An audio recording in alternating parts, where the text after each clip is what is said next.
હવે મોહી જોઈ જોઈ સોઈ કરે પ્યારો। श्री राम जय राम जय जय राम। श्री राम जय राम जय जय राम। જોઈ જોઈ પ્યારો કરે સોઈ મોહી ભાવે। ભાવે મોહી જોઈ જોઈ સોઈ કરે પ્યારો। श्री राम जय राम जय जय राम। श्री राम जय राम जय जय राम। एक बार बोलिए वृंदावन बिहारी लाल की जय। अच्छा, एक बार आप लोग हाथ उठाइए जिसको आनंद आ रहा हो कथा में, केवल वही हाथ उठाएगा बस।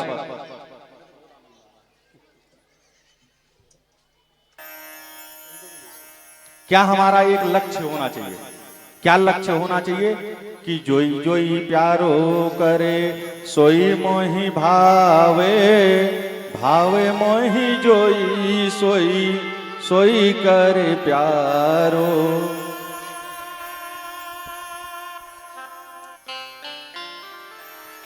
जो जो हम करें, जो जो हम करें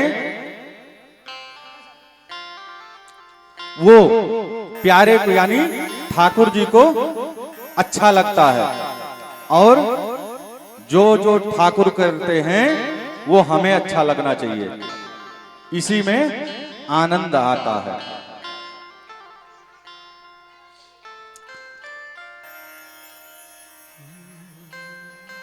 कल हम लोग कथा श्रवण कर रहे थे राजा परीक्षित का।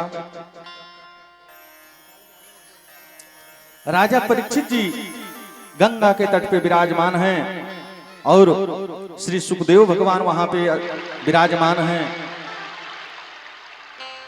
अब राजा परीक्षित श्री सुखदेव जी से प्रश्न करते हैं और उसका उत्तर श्री सुखदेव जी महाराज राजा परीक्षित को देते हैं। राजा परीक्षित ने प्रश्न किया कि गुरुदेव ये बताइए, गुरुदेव ये बताइए कि भगवान ने सृष्टि की रचना कैसे की। ये जहां पे हम बैठे हैं ये किस सृष्टि की रचना कैसे हुई है।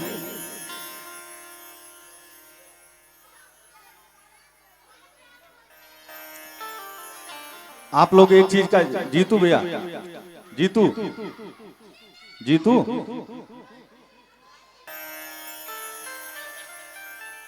एक चीज का ध्यान देना, कल केबल टूट गया था, कैमरा का केबल टूट गया था, वहां पे बच्चों ना बैठे, ना आए जाएं, यहां से भी हटा दो, बच्चों को डिस्टर्ब होता है।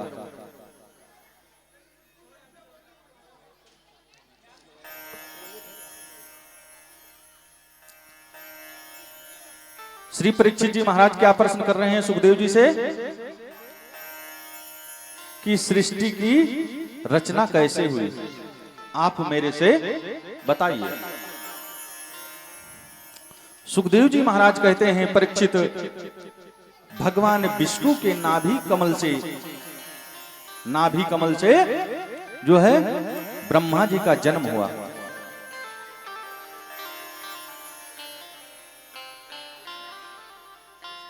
अब ब्रह्मा जी चारों तरफ देखने लगे तो चारों दिशाओं में ब्रह्मा जी के चार मुख प्रकट हो गए।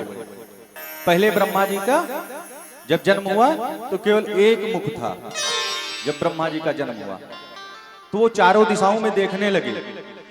जब चारों दिशाओं में देखने लगे तो उनके चार मुख प्रकट हो गया। ब्रह्मा जी सोचने लगे, जिस कमल पर मैं बैठा हूं इसका अंत कहां है, ये कहां से निकला है।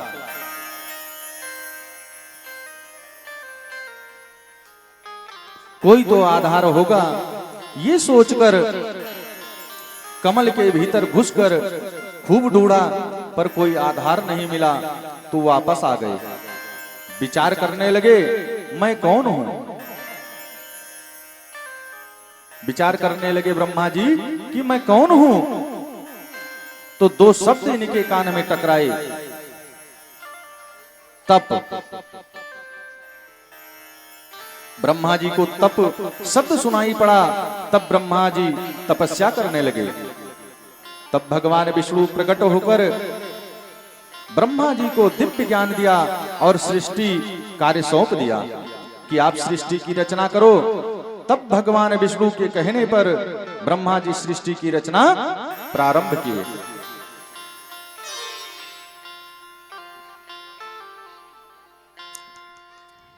कथा समझ में आ रही है? हा? एक बार बता देना, कथा जहां पे समझ में नहीं आएगी आप पूछ लेना कि ये कथा मेरे समझ में नहीं आई। देखिए, कथा पूर्ण समझ में आनी चाहिए, कथा समझ में आनी चाहिए और उसको अपने भीतर धारण करना चाहिए।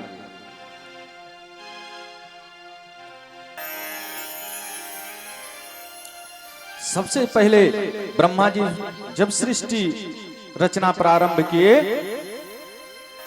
तो सबसे पहले ब्रह्मा जी मानसिक सृष्टि से 4 पुत्र उत्पन्न किए। कौन से? मानसिक सृष्टि से, मन से। मानसिक सृष्टि से 4 पुत्र उत्पन्न किए। वो 4 पुत्र कौन हैं? सनक, सनंदन, सनातन और सनत कुमार। ये ब्रह्मा जी के 4 पुत्र हैं।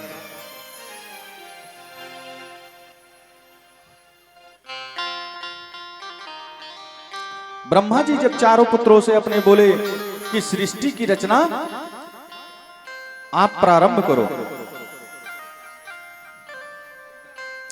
सृष्टि की रचना आप आगे बढ़ाओ, तब ये चारों ने मना करके तपस्या के लिए चले गए। तब ब्रह्मा जी को क्रोध आया और अपने भ्रिकुटी में से एक भ्रिकुटी से अपने भगवान शंकर को उत्पन्न किया। भ्रिकुटी से भगवान शंकर उत्पन्न हुए हैं ब्रह्मा जी के। शंकर जी से बोला कि अब आप सृष्टि की रचना प्रारंभ करो।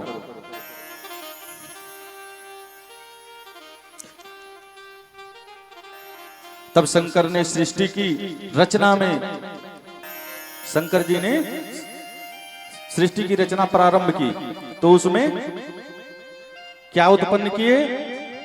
भूत, प्रेत, पिशाच, राक्षस, ब्रह्म राक्षस, बेताल, डाकिनी, शाकनी। ब्रह्मा जी ने कहा बस बस, रोक दो सृष्टि, रहने दो।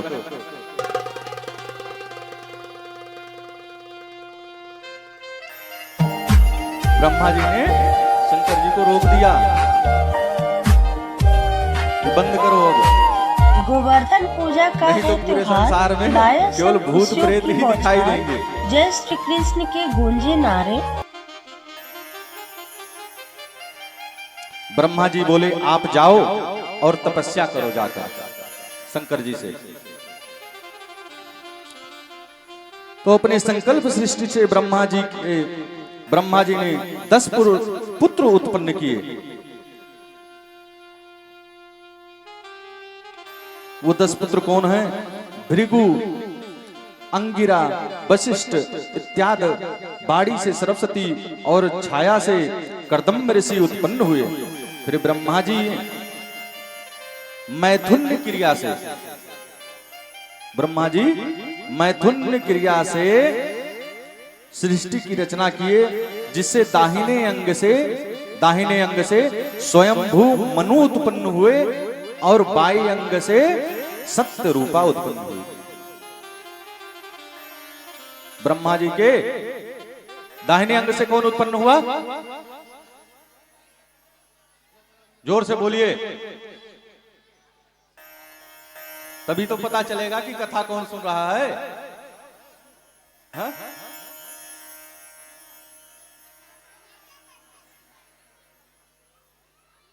माताएं बताएंगी।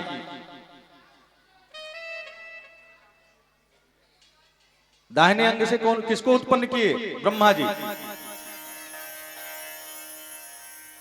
स्वयंभू मनु और बाएं अंग से सत्य रूपा को उत्पन्न किए। ब्रह्मा जी बोले आप दोनों मिलकर सृष्टि की रचना प्रारंभ करो।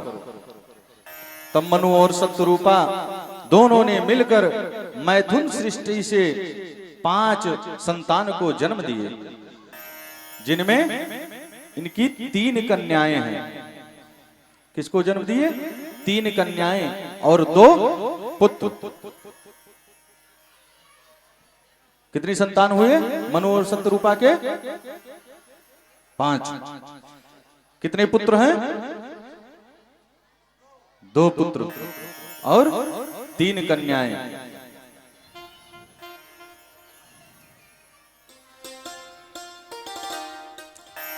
ऐसे 5 संतान को जन्म दिए।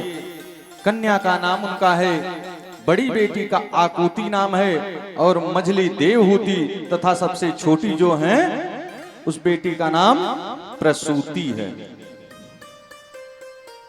इन्हीं प्रसूति के नाम से हॉस्पिटल में आज भी प्रसूति कक्ष लिखा जाता है। हॉस्पिटल में प्रसूति कक्ष है ना, जहां पे बच्चा जन्म लेता है वो प्रसूति कक्ष होता है। इन्हीं के नाम से आज भी हॉस्पिटल में प्रसूति कक्ष बनाया जाता है, क्योंकि इनकी जितने भी संतानें हुई हैं प्रसूति के सब लायक हुई हैं। नाम का बहुत बड़ा प्रभाव पड़ता है, नाम का भी बहुत बड़ा प्रभाव पड़ता है।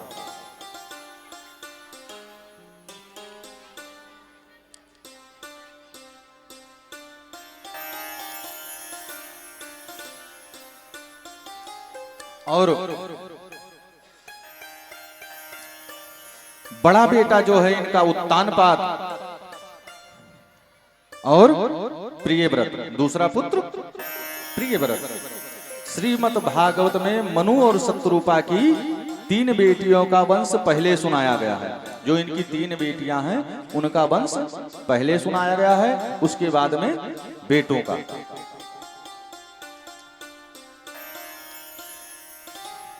तीनों बेटियों में मझली बेटी जो है देवहूति का विवाह कर्दम्ब जी के साथ में हुआ है। कर्दम्ब ऋषि जो हैं उनके साथ में विवाह हुआ और देवहूति ने 9 बेटियों को जन्म दी और कालांतर में देवहूति के गर्भ से भगवान कपिल प्रकट हुए। कपिल भगवान का दर्शन करने के लिए ब्रह्मा जी अपने 9 ऋषि पुत्रों को लेकर आए और कर्दम जी अपनी 9 बेटियों का विवाह ब्रह्मा जी के 9 बेटों से कर दिए। और विवाह करने के बाद कर्दम जी विरक्त हो गए और कपिल जी महाराज अपनी मां को 9 प्रकार की भक्ति का उपदेश दिए, जिसको भागवत में कपिलोपाख्यान कहा गया है।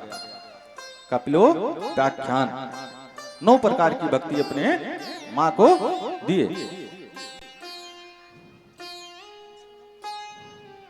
और मनु महाराज की बड़ी बेटी आकुति का विवाह रुचि प्रजापति के साथ हुआ। किसके साथ में? रुचि प्रजापति के साथ में हुआ। और इनके घर में भगवान यज्ञ नारायण प्रकट हुए। इन्हीं के घर में भगवान यज्ञ नारायण प्रकट हुए और यज्ञ नारायण का जो विवाह है वो दक्षिणा नाम की कन्या से किया गया। यज्ञ नारायण भगवान का विवाह दक्षिणा नाम की कन्या से सुसंपन्न हुआ है। इसीलिए कहते हैं यज्ञ करवाओ तो यज्ञ में दक्षिणा देना अनिवार्य होता है। दक्षिणा यही है कि जैसे यज्ञ तो कर दिया आपने, यज्ञ में केवल यज्ञ नारायण भगवान हैं, और जब आपने दक्षिणा जब आपने दिया तो यज्ञ नारायण और दक्षिणा ये पति पत्नी आपस में मिल गए।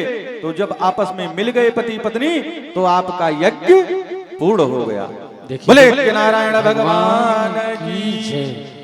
कोई चीज अच्छी लगे तो ताली जरूर बजा दिया करें। जो भी व्यासपीठ से कुछ भी ऐसा लगे कि अच्छा लगे तो बोलना ना पड़े बार बार, तो ताली बजा दिया करें अच्छी लगे तो।